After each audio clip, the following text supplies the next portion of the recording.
E aí pessoal, tudo bem? Sejam mais uma vez bem-vindos aqui no canal Vida de Enfermeiro. Eu sou o enfermeiro Marcel e hoje nós vamos comentar um pouquinho sobre um aparelho que é muito utilizado no serviço de emergência, o desfibrilador.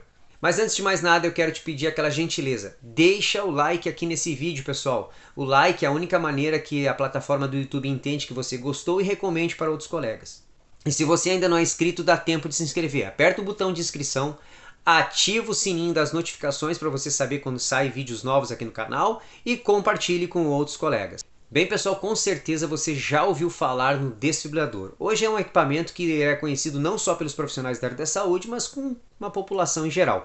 Afinal, quem nunca viu aquela cena de um filme onde o médico pega as pastas do desfibrilador, coloca no peito do paciente e grita bem alto, afaste-se! Mas o que muita gente não sabe é que na verdade o desfibrilador não é um equipamento assim tão novo. Na verdade, pessoal, o primeiro desfibrilador foi criado em 1930 por William Calhoun, da Universidade Johns Hopkins de Engenharia. E o mais interessante é que ele era usado para sacrificar cães de rua. Já em 1947, o cirurgião Claude Beck utilizou de um desfibrilador para reverter um coração que tinha parado de bater durante uma cirurgia de um garoto de 14 anos. E essa ação dele teve um sucesso muito grande. E os estudos na área de correntes elétricas e funcionamento cardíaco prosseguiu de uma maneira muito elevada, e em 1954 o médico Paul Maurice Zou já utilizava das correntes alternadas para tratar uma série de arritmias cardíacas. Era o começo aí dos marca-passos. Em 1962, Bernard Low comprovou que o uso da corrente contínua era muito mais eficiente para tratar das fibrilações. O médico Frank Patrick entendia que quanto mais precocemente fosse revertido um caso de fibrilação, mais sobrevida o paciente tinha. Dessa maneira, em 1965, ele foi o pioneiro em criar o desfibrilador portátil. E com o passar dos anos, esse equipamento foi aprimorado e hoje, indiscutivelmente, é um aparelho imprescindível para tratar as emergências cardíacas. Mas para a gente entender o funcionamento do desfibrilador, é muito importante a gente entender o funcionamento do coração. O coração é um órgão que depende de uma corrente elétrica para poder executar a sua função de contração e relaxamento. Porém, essa corrente elétrica deve ser organizada, ela não pode acontecer no coração de qualquer maneira. E já é sabido que muitas paradas cardiorrespiratórias acontecem justamente por um desajuste nessa corrente elétrica, ou seja, ela fica completamente anárquica. E basicamente, então, quando eu dou um choque no coração, eu acabo resetando esse coração, ou seja, eu faço com que essa corrente elétrica volte a se reorganizar, saia daquele estado de anarquia e melhore então a contração cardíaca e o ritmo, fazendo com que o coração trabalhe então de maneira normal. E se tu já ouviu falar em monofásico e bifásico quando o assunto é desfibrilador, entenda que existe uma diferença nesses dois tipos de aparelhos. Os monofásicos são aqueles aparelhos que dão apenas um único choque, mas a taxa de desfibrilação dele não é alta, então eu precisava ter uma carga bem elevada. Então geralmente a gente dava um choque aí de 360 joules. E a eficiência da reversão desses aparelhos monofásicos não ultrapassava 60%. Já no bifásico, que é um aparelho mais moderno, a gente tem então dois choques que são dados no paciente, tá?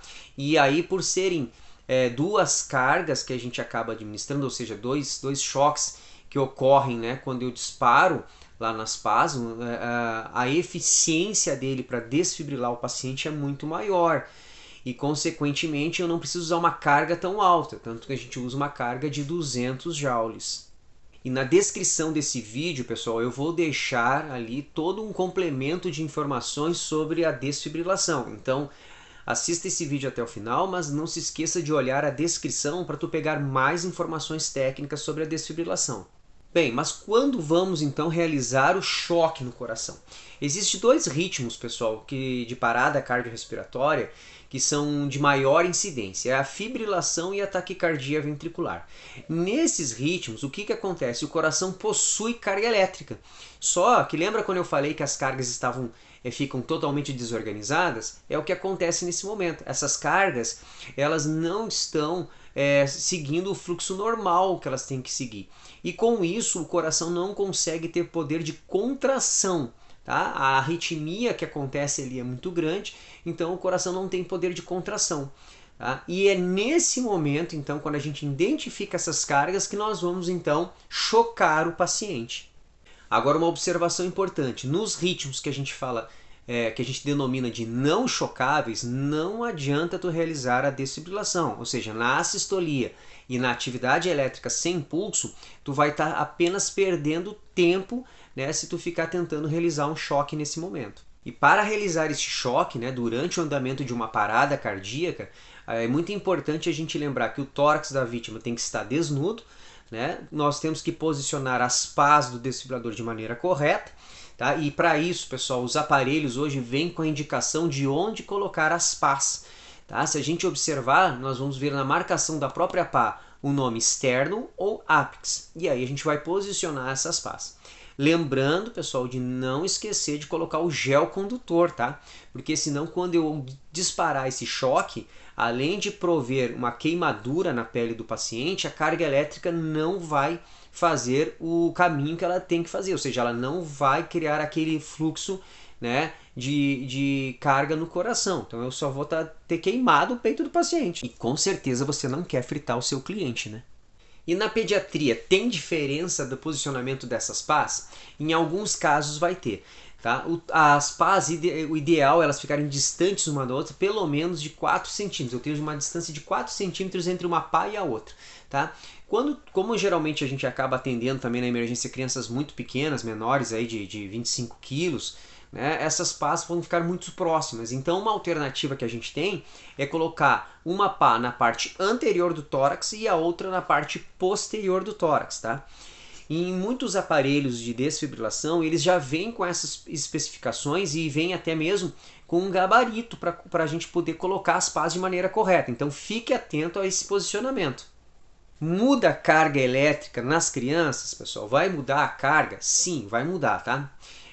Claro, toda a carga dos aparelhos ela envolve a questão da relação peso e altura do paciente. No caso das crianças, né, a gente vai usar o peso também como uma referência. Afinal, na pediatria, o peso da criança é muito importante para várias atividades aí que a gente faz de tratamento. Então, geralmente, nós vamos iniciar com a criança a 2 joules por quilo de peso. Havendo a necessidade de um segundo choque, nós vamos adicionar 4 joules por quilo de peso e não podemos passar, então, de 10 joules por quilo de peso.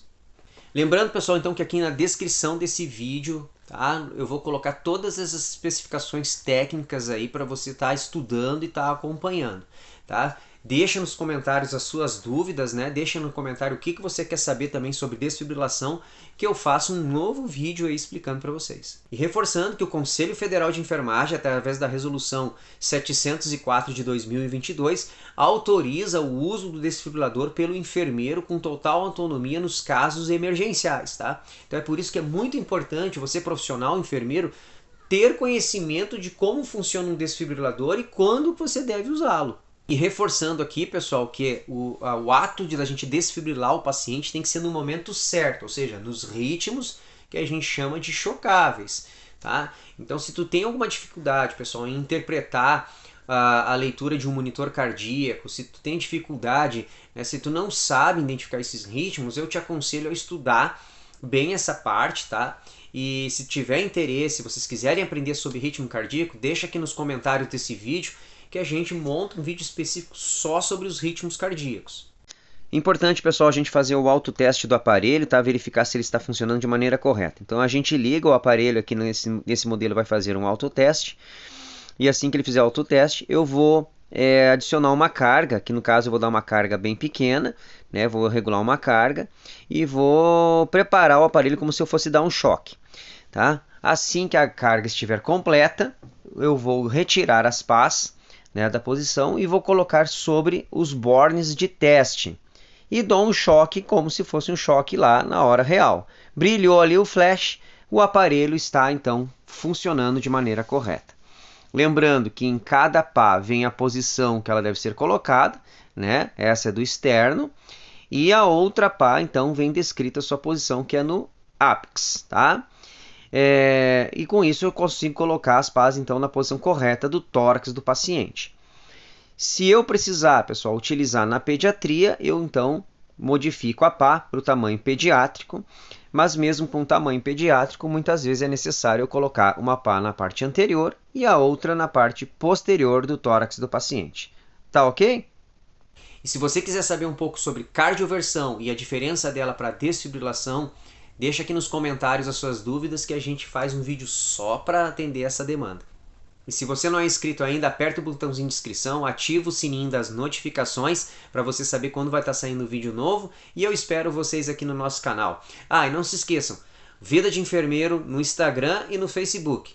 Vai lá, nos acompanhe nas redes sociais para cada dia você estar acompanhando as novidades que saem da nossa profissão.